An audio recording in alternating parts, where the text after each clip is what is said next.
반갑습니다. 오늘 여기 숲에서 하는 심리 콘서트, 저는 막연히 그게 가능할까 상상만 했는데 이렇게 여러분들하고 이 심리 콘서트라는 것을 숲에서 할 수 있게 돼서 너무 기쁜 마음입니다. 7월 13일 토요일 WPI 초급과정 워크샵이 열립니다. 상담사, 코치를 꿈꾸시는 분, 자신을 알고 주변 사람을 이해하고 싶으신 분, 삶의 방향성을 확인하고 더 나은 삶을 살고 싶으신 분, WPI 워크샵에 참여하여 상담가로서 커리어도 개발하고 사람에 대한 이해와 삶의 지혜를 얻어가세요. WPI 초급 워크샵 관련 문의는 위즈덤 센터로 연락 바랍니다. 위즈덤 센터가 삶을 고민하는 많은 분들에게 사회적 기업 활동으로 무료 상담을 받을 수 있는 프로그램을 만들었습니다. 상담 비용이 부담스러우신 분, 자신의 고민이나 아픔의 정체가 무엇인지 알지 못해 상담을 주저하셨던 분을 위해 상담 기회를 제공합니다. 상담을 통해 자신의 마음을 확인하고 자신의 문제에 대한 통찰을 경험할 수 있을 것입니다. 여기 플랜카드를 보니까 어떤 내용이 있냐면 숲에서 몸을 휴식하고 또 마음을 치유한다 라는 구절이 있었습니다. 그런데 여러분들 혹시 몸을 휴식한다라고 하면 많은 분들은 뭐 편안하게 앉아 있는다든지 누워 있는다든지 하면서 휴식한다라는 생각은 또 그 경험은 누구나 하실 수 있을 겁니다. 근데 마음을 치유한다 라는 거는 어떤 말일까? 혹시 여러분들이 그거에 대해서 조금이라도 궁금한 점이 있으시면 먼저 제가 심리학자로서 또 심리 상담가로서 생활하는 사람으로서 우리 마음을 치유를 할 것인가, 아니면 우리가 생활하면서 살면서 내 마음이 무엇인가, 또 내가 어떤 사람인가, 이런 데 더 관심이 있을까, 이런 질문을 한번 던져봅니다. 앞에 계시는 선생님은 내 마음을 치유하는 데 관심이 있으십니까? 아니면 내 마음은 어떤가 라는 게 궁금하십니까? 내 마음은 어떤가? 네. 자, 많은 분들은 내가 너무 살기 힘들다, 내가 너무 아파요 라고 할 때, 아프다고 할 때는 몸이 아프다라고 하는데, 또 많은 분들은 괴롭다라고 하면서 마음이 아프다라고 하시면서 힘들게 살아가시는 분도 참 많습니다. 근데 마음이 특별히 아프거나 뭐 꼭 치료를 받아야 되지 않더라도 내가 좀 더 행복하게 잘 살고 싶다, 내가 주위에 있는 사람들하고 좀 더 잘 지내고 싶다, 이럴 때 이제 우리는 내 마음을 좀 알고 싶어요 라는 그런 생각을 조금씩 하게 되는 것 같습니다. 그래서 마음을 알고 싶은데 마음을 어떻게 하면 알 수 있나요? 저기에 보면 뭐라고 되어 있냐면요, 숲에서요 자기 자신을 돌아볼 수 있다라는 표현이 있습니다. 어떻게 자기를 돌아보면 뭐가 보이죠? 네, 숲에서 돌아보면 숲만 보여요. 그런데 어떻게 숲에서 자기 자신을 돌아볼 수 있을까? 자기 자신을 돌아본다는 게 무슨 말일까? 아마 이런 궁금함도 있으실 것 같습니다. 이랬을 때 이제 심리학자로서 저는 어떤 이야기를 하냐면, 사람들은 마음을 알고 싶어요, 저 마음을 보고 싶어요, 이런 이야기를 많이 하는데 정작 마음이 뭔지, 마음은 손으로 잡을 수도 있는 것도 아니고 뭔가 눈으로 볼 수 있는 게 아니거든요.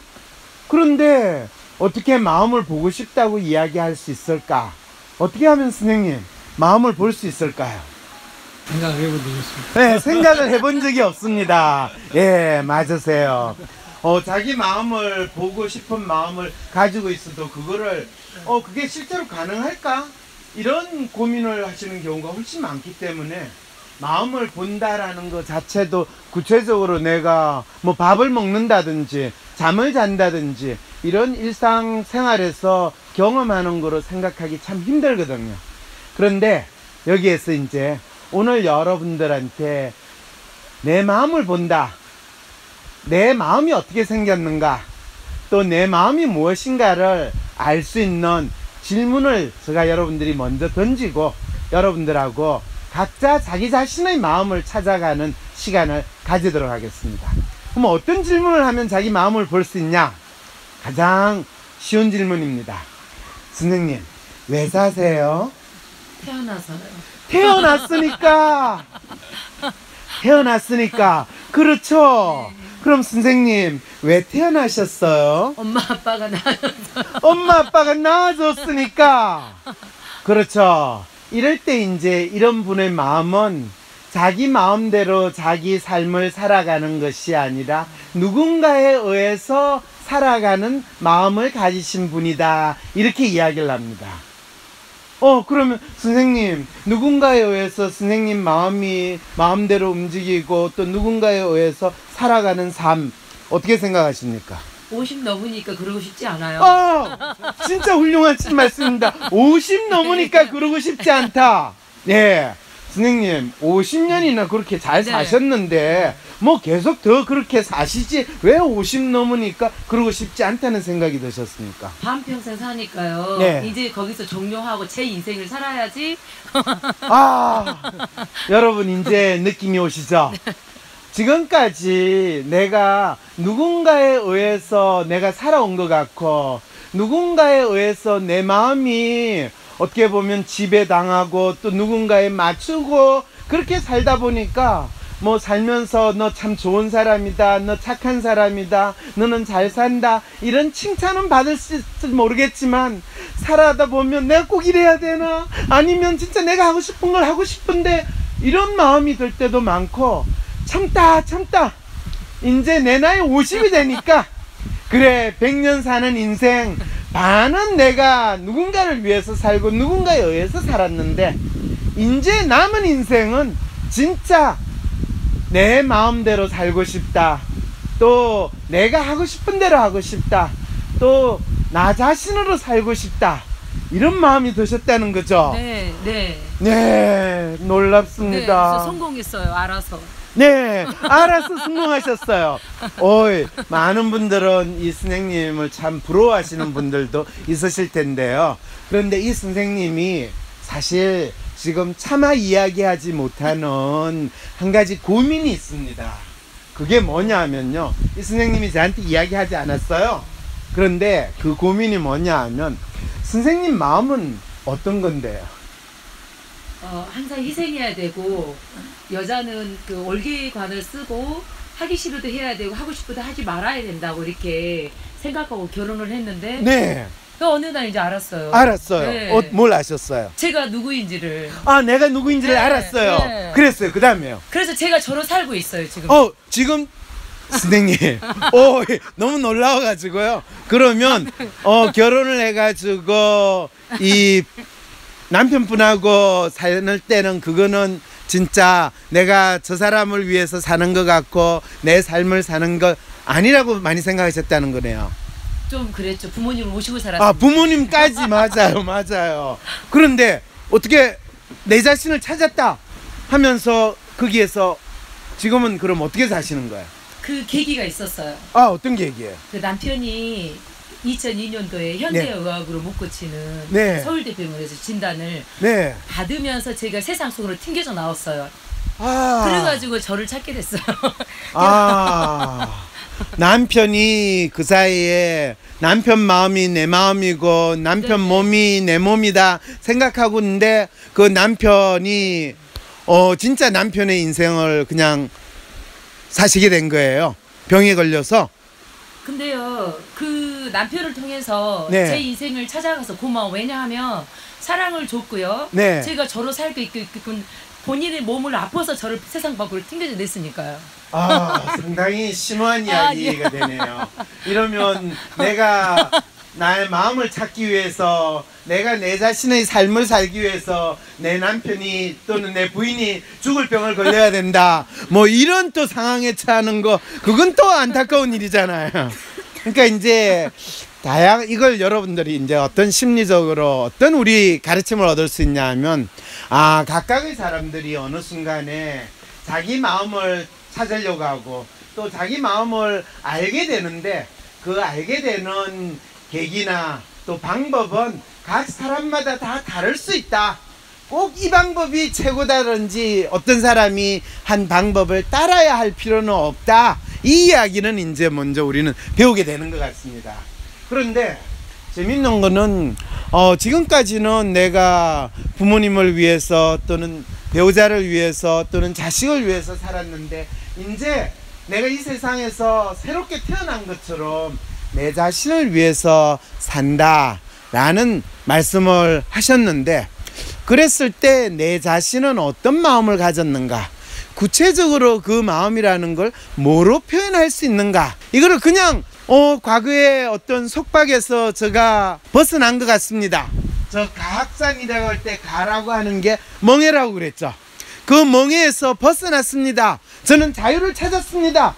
이렇게 했을 때 내 마음을 보는 것인가?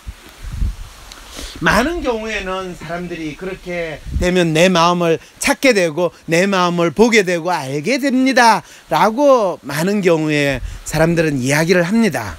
그런데 정작 제가 저를 찾은 것 같은데요. 선생님, 진짜 이제는 저한테 이래라 저래라 하는 사람도 없고요. 제가 하고 싶은 거 저 마음대로 할 수 있는 것 같거든요. 그런데 제가 뭘 해야 되죠? 어떻게 살아야 되죠? 그리고 제가 찾은 저 마음이 대체 뭔가요? 라는 질문들을 많은 분들이 하는 경우를 느끼게 됩니다. 그건 왜 그러냐 하면요, 지금까지 자기 마음이 누군가의 마음이 내 마음이려니 생각하고 살다가 이제 거기에서 벗어나서 나 자신을 찾았다라고 하는 그 순간에도 사람들은 정작 자기 마음이 뭔지에 대해서 정확히 아는데 어려움을 가지는 그런 안타까운 상황에 처하게 된다라는 걸 제가 인간이 마음의 탐색을 하다 보니까 알게 됐습니다. 그럴 때 선생님이 찾은 마음을 한마디로 구체적으로 이야기해 줄 수 있나요? 네, 살아있다. 숨쉬고 있다. 전에는 죽어 있고 숨을 안 쉬었다는 이야기가 되는 거죠. 느끼지 못했으니까요. 그렇죠. 여러분, 살아있으나 자기가 숨을 쉬는지를 느끼지 못하는 사람을 우리는 뭐라고 하느냐 하면요, 영어로 이야기하면 좀비라고 그래요. 그런데 이 동양에서는 그런 사람들을 뭐라고 그러냐면 강시라고 그래. 그래서 그걸, 그런데 너는 좀비야, 너는 강시야 이러면 많은 사람들이 기분 나빠하거든요. 그래서 그거를 일상생활에서 우리가 보통 뭐라고 표현하면 아무 생각 없이 산다 이렇게 이야기를 합니다. 자, 그런데 이제 이 선생님은 내 마음을 찾고 내가 내 삶을 나름대로 만들어가기 시작을 했습니다 라고 할 때는 내가 살아있음을 스스로 느끼고 또 내 마음이 뭔지를 분명히 아는 거죠. 계속 여러분들이 아니 저 사람은 왜 계속 마음이 뭔지를 안다고 이야기하면서 그 마음이 뭔지에 대해서 구체적으로 이야기를 안 하나, 이 생각을 아마 드셨을 겁니다. 이랬을 때 선생님, 그랬을 때 이제 자기 마음을 찾고 자기를 알게 된 다음에 누군가가 선생님한테 왜 사세요 하면 뭐라고 이야기하십니까? 공익을 위한 가치로운 존재로서 살기 위해서. 훌륭하십니다. 선생님, 혹시 내년에 총선에 출마하실 그런 생각이 있으십니까? 사실 주변에서 권유를 받지만 생각은 없습니다. 네. 그렇죠, 그렇죠. 주위의 의견에 따라 살 수는 없고, 그렇지만 선생님이 생각하는 공익이라는 게 뭔가 세상에 나와가지고 내 뜻을 펼치겠다라는 것하고는 분명히 연관이 있는 것 같습니다. 그럴 때 선생님 뜻을 좀 더 구체적으로 이야기하면 뭐라고 이야기할 수 있을까요? 하고자 하는 뜻이요? 네. 지금 실제 하고 있어요. 그러세요? 네. 어떤 일을 하고 계십니까? 제가 살기 위해서 세상 밖으로 튕겨져 나왔는데요. 그 첫 번째 찾은 게 도구가 봉사였어요. 네. 봉사를 통해서 제가 살아있음을 느꼈고요. 그러다 보니까 시간이 경과함에 따라 좀 가치 있는 일을 하자. 그래서 지금 작년부터 광주지방경찰청에 청소년 범죄 청소년을 대상으로 하는 제가 사단법인을 설립을 해서 지정기관 이탁이 됐고요. 네. 올해는 광주소년원하고 그 업무 협약을, 제가 오늘 막 이렇게 왜 이러죠? 괜찮습니다. 괜찮아요. 공익을 위해서 네, 훌륭한 그래서 일을 지금 하시는 거 알리셔야 됩니다. 네, 지금 너무 행복하고요. 그다음에 조그만 제가 시작한 그 점이 이렇게 사회 공헌 활동을 할 수 있는, 제가 살아도 살지 못했던 그런 그 터널 같은 어두움 속에서 떨어져 나와서 어느 날 보니 너무 행복하게 살고 있는 거예요. 네, 아무래도 선생님 이번 총선이 아니라 나가야 다음 될것 총선에는 같아요. 꼭 나가셔야 될 것 같습니다. 자, 이렇게 자신의 마음을 찾으셨다고 하시는 분도 있으실 텐데요.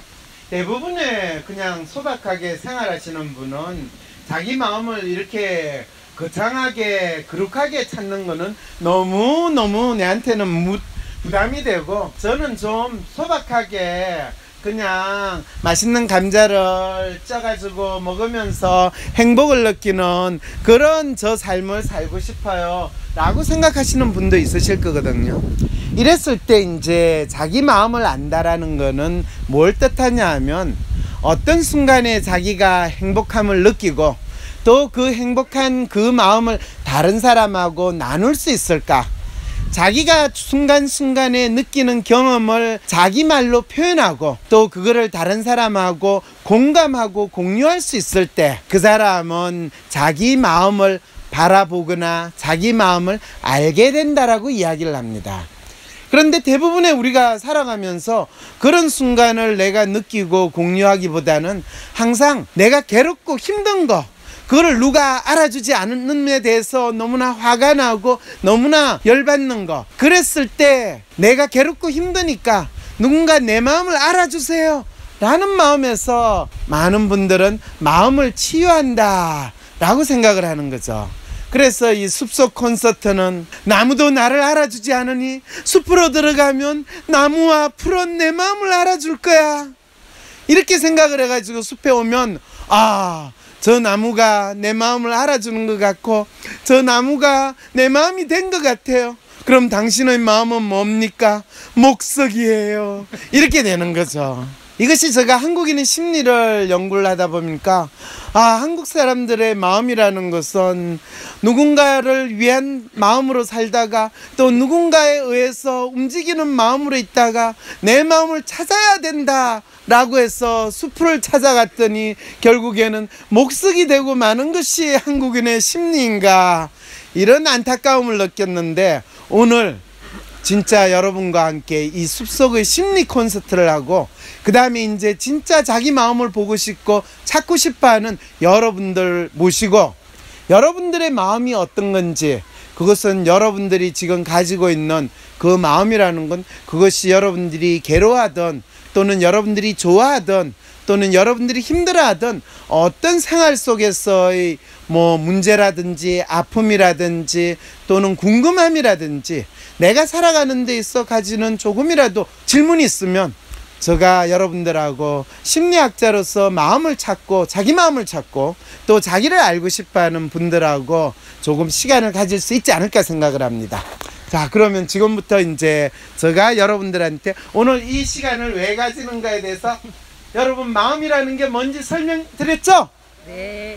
네, 그러면 여러분들 마음을 좀 더 표현할 수 있을 때 여러분들이 이제 자기가 진짜 살아있음을 느끼고 또 앞으로 어떻게 살아갈 수 있는가에 대한 나름대로 자기 마음을 볼 수 있는 아마 능력을 더 갖출 수 있지 않을까 생각을 합니다. 뭐 질문 받도록 하겠습니다. 네, 한국 사람들이 질문을 받겠다고 그러면 다 조용히 있거든요. 심리학을 전공하시게 된 계기가? 네, 심리학을 전공하게 된 계기는 뭐 특별한 게 없습니다. 제가 대학을 들어갈 때는 사실 심리학이라는 게 뭔지 몰랐고, 그런데 가장 계기라고 이야기하면 고등학교 3학년 때 이제 저 친구하고 이제 이야기를 나누면서 넌 대학에 들어가면 뭘 공부를 할 거냐, 저한테 이제 그 친구가 묻길래 저는 사실 한국에서 이 산다는 거 그것도 재밌겠지만은 좀 외국에 다니면서 내가 일을 했으면 좋겠다 이런 생각이 돼서 그 당시에는 난 외교관이 될 거야 이렇게 생각을 해서 나 대학교 가면 이 외교학과에 가고 싶어 이렇게 이야기를 했어요. 그랬더니 그 친구가 야 멋있겠다. 그럼 또 저도 물어봐 줘야 되잖아. 너는 그러면 뭘 할 거니? 그랬더니 난 심리학과를 갈 거야 그러는 거예요. 저가 아니고 저 친구가. 그래서 제가 심리학과? 그게 뭔데? 그러니까 뭐 심리학은 뭐 사람의 마음을 탐색을 하는 거고 사람의 마음을 아는 거다 그러는 거야. 그게 뭔데? 그러니까 아이 그런 게 있어. 그럴 때 이제 제가 탁 드는 생각은, 아니 사람의 마음을 아는 건 야 그 철학과하고 비슷한 거 아니냐? 뭐 심리 철학하면 그 점 보는 건 같은데. 그랬더니 그 친구가 뭐 그런 말도 안 되는 소리야. 심리학은 과학이야. 야 그거 공부하면 너 먹고 살기 힘들 텐데.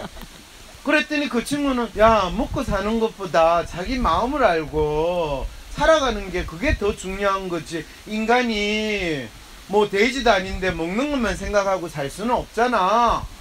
뭐 갑자기 그 이야기를 들으니까 너무 부끄러운 거예요. 시간이 지나가가지고 이제 시험을, 그 당시에는 이제 예비고사라고 해가지고 시험이 있었어요. 지금으로 이야기하면 수능, 학력고사 같은 거죠. 이제 수능을 다 보고 나서 이제 대학에 이제 지원을 하게 됐어요. 그래서 이제 나는 그러면 사회과학대에 가가지고 뭐 외교학과를 가야지 이렇게 해서 이제 대학을 지원을 했어요. 그래서 사회과학대에 가게 됐어요. 근데 이제 그 친구가 어느 대 무슨 과를 가는가 좀 궁금했어요. 그 친구도 저하고 저보다 공부를 더 잘한 친구이기 때문에 저는 당연히 이제 서울대를 지원했을 거라고 생각을 했는데, 너 어디 갔냐 그랬더니 저 고등학교를 부산에서 나왔어요. 부산대학교를 갔대요. 아니 너 심리학과, 그럼 부산대학교 심리학교를 갔니? 그랬더니 아니. 그러면 부산대학교 경영대를 갔대요. 왜? 그 친구 그 당시에는 이 대학교마다 학생들 성적이 아주 좋으면 4년 장학금을 주는 그런 제도가 있었는데, 그 친구는 서울로 가기에는 집안 형편이 너무 안 좋으니까 부산대학교에서 4년 장학금을 주는 성적이 되니까. 그런데 심리학과를 가서 4년 장학금을 받아도 되는데 기왕 돈 받아가지고 가는 대학 더 돈 많이 버는 데로 가야 되지 않겠나 생각을 해서 부산대 경영대를 가는 그런 일이 벌어졌어요. 그래서 1년 후에 제가 이제 대학교를 다니고 2학년이 되면서 전공을 택할 때 제가 뭘 전공을 할까? 뭐 부모님은 경제학과를 가라, 국제경제학과를 가라, 뭐 정치학과를 가라 이런 이야기를 하는데 그거는 전혀 저 관심사가 아니었고, 근데 외교학과를 가려고 했는데 저하고 친한 외교학과 선배들을 보니까 그분들이 너무 뺀질뺀질거려요. 예, 아마 바다를 너무 많이 먹는 공부를 하셔서 그런지 몰라도. 그래서 도저히 여러분 뭐 지금도 저를 보면 약간 좀 촌스럽게 생겼잖아요, 그죠? 그래서 예, 그렇게 안 보시면 감사하고요. 그래서 나는 뭐 좀 뺀질뺀질한 저런 외교관이나 이런 거 하기에는 내하고 잘 안 맞겠다. 그래서 뭘 할까 이제 고민을 하다가 그때 사회학을 할까? 그래, 내 친구가 심리학을 하고 싶다고 그랬는데 나도 심리학을 하면 재밌을 것 같은데, 그래서 인류학을 할까? 이걸 고민하다가 사회학을 생각을 했는데, 사회학과는 그때 서울대 다니는 사회학과는 1년에 한 학생들이 한 10명 정도 들어가면, 그때는 정원도 그렇게 많지 않았고 또 학생들이 거기에 선택을 많이 안 해요. 경제학과 같은 데는 200명, 300명 뽑았는데 정원이 뭐 그때 보통 나머지 과들은 한 30명 정도 돼도 경제학과에 다 몰리니까 뭐 사회학과, 심리학과, 인류학과는 정원은 30명이라도 실제 지원하는 학생들은 10명, 15명밖에 안 되는 이제 그런 상황이 벌어지는 거죠. 그래서 제가 사회학과를 지원을 할까 했는데 어떤 문제가 벌어지냐 하면요, 사회학과는 2학년 되고 3학년 되고 졸업할 때쯤 되면 되게 학생들이 한두 명이 남아 있어요. 나머지는 다 군대에 가거나 감옥에 가거나 하는 상황이 벌어졌는데, 이유는 그 당시에 항상 데모를 엄청 많이 했거든요. 여러분도 아시겠지만은 제가 81년도에 대학을 갔으니까 80년대 광주 민주항쟁, 그때는 광주 사태라고 그랬죠. 그때 벌어진 캠퍼스에서는 늘 데모를 하다 보니까 뭐 1, 2년 지나면 사회학과 선배들은 눈에 안 보여요. 근데 저는 지금도 그렇지만 옛날도 너무 무서웠어요. 그래서 사회학과 가면 저도 필시 감옥에 갔거나 군대에 가는 거는 그건 뭐 안 봐도 뻔하니까 그건 도망가고 싶었어요. 사실 무서웠어요. 그래서 저 딸에는 멋있잖아요. 그래, 내 친구가 못 간 심리학과를 내가 가서 한국인의 심리에 대해서 탐색을 하는 거 그거 재밌지 않겠나 이래가지고 심리학을 가게 됐습니다. 뭐 좀 거창한 이유가 있어야 되는데 너무 좀 찌질하죠? 아니, 가장 그 기본적인 인간의 어떤 심리를 연구하신 분이니까 그 계기가 상당히 중요할 것 같아요. 네, 그런데 이걸 통해서 제가 이 심리학을 공부를 하면서 더욱더 알게 된 게 있습니다. 우리의 삶이라는 건 거창한 목표와 거창한 계획에 의해서 만들어지는 게 아니라 그때그때 자기가 경험하는 순간에 자기가 어떤 선택을 하고 거기에 자기가 어떤 의미를 붙이느냐에 달려있지, 겉으로 거창한 이 이유를 갖다 대는 사람들은 되게 사기꾼이더라라는 거를 제가 심리학을 공부하면서 확실하게 느끼게 됐습니다. 황상민 박사님께 상담을 받고 싶으신가요? 비슷한 WPI 프로파일 상담 사연을 봐도 알 수 없었던 자신의 본질적인 문제를 파악하고 구체적이고 실용적인 해결 방법을 얻으실 수 있습니다. 지금 바로 자기 삶의 통찰을 얻으시고 원하시는 삶을 살아가세요. 관련 문의는 WPI 심리상담 코칭센터로 문의 바랍니다. 나는 소심한 사람인 것 같은데, 아니 어떨 때는 활발하기도 하고 나도 모르겠는 나의 진짜 마음을 밖으로 꺼내서 눈으로 볼 수도 없고 어떻게 해야 진짜 내 마음을 확인할 수 있을까요? 내 마음의 MRI, WPI 검사를 해보세요. WPI는 대한민국 대표 심리학자 황상민 박사님이 10여 년간 연구 개발한 성격과 라이프 스타일의 과학적인 진단 방법입니다. 내 마음을 비춰주는 마음의 거울 WPI. 내가 어떤 사람인지 지금 알아보세요. WPI 검사는 인터넷 검색창에 황상민의 심리연구소를 검색해서 할 수 있습니다.